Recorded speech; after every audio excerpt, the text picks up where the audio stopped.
All right, here we go. Welcome to the Wednesday Drama Show. It is Wednesday night, and I already did the macro show. So for all y'all who want to talk about stocks in the market, check out my last video. I already did that. Now we're going to move on to the drama. Let's go ahead and get into it. First news of the day regarding the drama in the markets.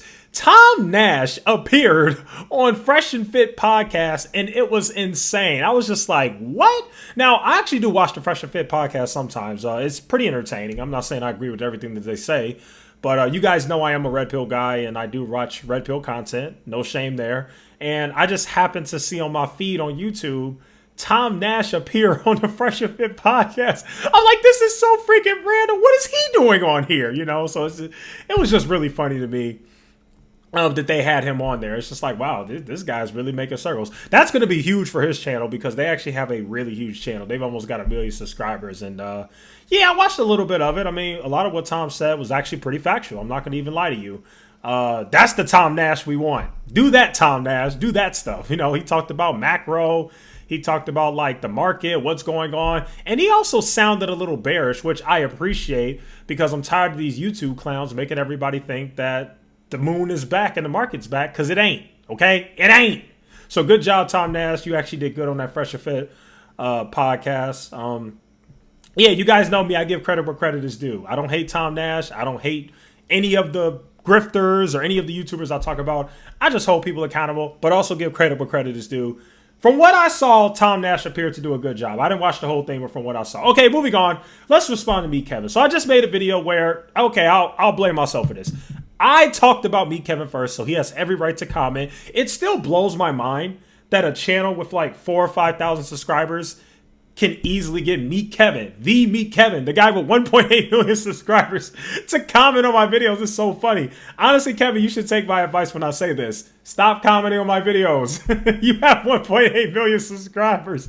Who cares what a guy with 5,000 subscribers has to say, dude? But whatever, he responded. So let's go ahead and respond to Mr. Kevin Paffrath here. And I hope you watch this, Kevin. Clearly you watch my videos, so I hope you watch this video because this is important, bro.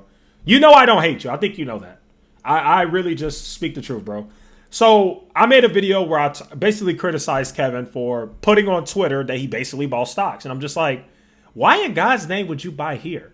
That makes 0 sense. Like, that's insanity in my opinion. So Kevin responded because he gets butthurt really easy. He said, you're right. I added 69,000 to a 27 million portfolio. Definitely messing up here, adding 79K. Okay, let's pause, Kevin. I don't know if you know this, and I don't want to snitch on anybody here, but literally there's people on Reddit that post your trades, your freaking live streams on Reddit, your trades on Twitter. People DM me your trades. So I don't know if you know this, bro, but I know what you're doing. And I don't want to toss it out there. You know, I don't want to, ruin your little course or whatever you got going on, but I'm going to do it for the purpose of this video because you're commenting, so I'm going to respond to you. You said I added 69K to a 27 million portfolio. Okay, Kevin. But you also recently bought Tesla, and you also recently bought Nvidia. These alerts that you sent out or whatever in your little course was sent to me or told to me by people that are in your course. Okay? So, one, you added more than $69,000. Let's just tell the truth there. And two, it is more than apparent that you've been buying this week. People have told me your alerts, and they're pretty credible. They're in your course. So my main thing, Kevin, is you need to understand, right? Sure, 69,000 is nothing compared to you because you're insanely rich. I get it. But your followers in your course still think that 69,000 is a lot of money, which it is. So when you're putting that insane amount of money, it's the same thing as when Stockmo and some of these other clowns put $10,000, $20,000 in a stock. That makes our average retail investor with a few $1,000s in a Robinhood account think that you have a high conviction in that stock. That's always been my main issue, Kevin. And my other main issue is what worries me about you is you often say what not to do, but then you do it. Like, you used to preach often long term, don't be a trader, blah, blah, blah. Like, you used to preach that kind of thing. Like, buy the dip, keep buying the dip, stick to it long term. Then you flip-flopped on that.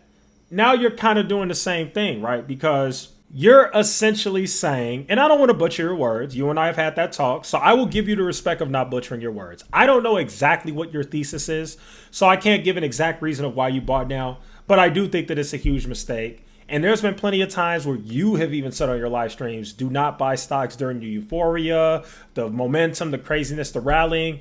Kevin, we've literally had several stocks that recently IPO'd and just absolutely went to the moon. All the clown stocks are coming back. Like, these are strong indicators that this is not the time to buy. Very strong indicators. I honestly think that the time to buy was back in June when the market was in serious pain, which it's really hard to buy during those times. I bought during those times and I made it very clear. And as a matter of fact, I actually got your treatment. What happened to you when you sold all your stocks is what happened to me when I bought my stocks.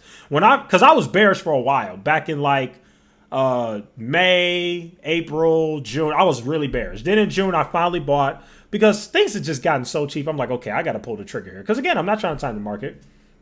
I just buy when it makes sense. And I actually got the same treatment as you. People went after me. I lost like 9 subscribers. People hated me, just like they did with you when you sold all your stocks. Except for me, they got mad at me when I bought stocks. Fast forward, that turned out to be a good decision. So my only worry with you, bro, and thank you, by the way. I see right here you say love the energy, though, step bro. Thank you for giving me my respect and respecting me as a man and calling me step bro and none of that steps and stuff. I do appreciate that, sir. I really do. But yeah, bro, that's just my main criticisms of you. So I understand you don't like it when people criticize and say stuff about you and stuff, but I really think you should take what I'm saying into consideration because it's honestly kind of true, bro. And I truly believe you're going to regret buying here. I truly do. I really do. I mean, we're still not out of the woods yet. Like, who knows what PPI is going to look like tomorrow? So we're not even out of the woods yet, Kevin. But I just strongly believe that we're not out of the woods, period. And I think you putting all that money into NVIDIA and Tesla and all that, I just don't think it's a wise move, Kevin. Also, look at how many of the Tesla insiders have been selling. Elon Musk is selling. The Tesla insiders are selling. What do you think that could possibly mean? I'm not trying to get too conspiracy here, but I'm just saying, bro, the writing is kind of on the wall, in my opinion. I think they kind of know what's up. Now, I know you think the opposite. You probably think Tesla's going to go to the moon and go past 1,000 and all that. I think the opposite. I think Tesla will inevitably go to 500. I think it's only a matter of time. But who knows? It's the battle of the bear versus the bull, which is clearly you, Kevin, in this space. Okay, moving on to the next subject, folks. Okay, last thing we're going to get into is this Michael Burry tweet. So Michael Burry actually tweeted about an hour ago, and he said, NASDAQ a bull market because it is up 20% off of its low. Who makes this stuff up? After 2000, the NASDAQ did that 7 times as it fell 78% to its 2002 low. Now, I'm not going to compare this bear market to the one that happened during the dot-com bubble or whatever, way back in the 2000s, the early 2000s. I'm not saying that, but I'm really starting to like this guy because he really is the warner. He's the one guy I see that's actually telling the truth, kind of. And he's right. I mean, a lot of people haven't seen a bear market. Like, I had a video way back when. I couldn't find a chart, but I put up a chart of one of my older videos where I showed like what the 2008 market was, or whatever the last bear market was. I think it was like 2008. And I showed like all the different rallies we had. It was like 20% rally, 30% rally, 17% rally, then right back down. It was insane. And I have no doubt that that's what we're seeing now. I do not think this is the end of the bear market. And Michael Burry is doing a good job explaining that. And this whole stuff about the NASDAQ hitting a bull market, there were a bunch of headlines that were saying that. I think that's absolute insanity. So, not going to lie. I don't think Michael Burry's being a bear. I really don't. I think Michael Burry is the voice of reason here. I think Michael Burry is just being realistic. I mean, we had a crazy market bubble in 2021. There's no doubt about it. And it hasn't fully burst yet. We can clearly see that. So it'll be interesting to see when it finally really bursts, because it clearly hasn't completely burst yet. I mean, in my opinion, And yeah, I think that's it. So anyway, there you guys have it. That'll go conclude today's video. Thank you guys so much for watching. Feel free to like, share, and subscribe. See you guys in the next one.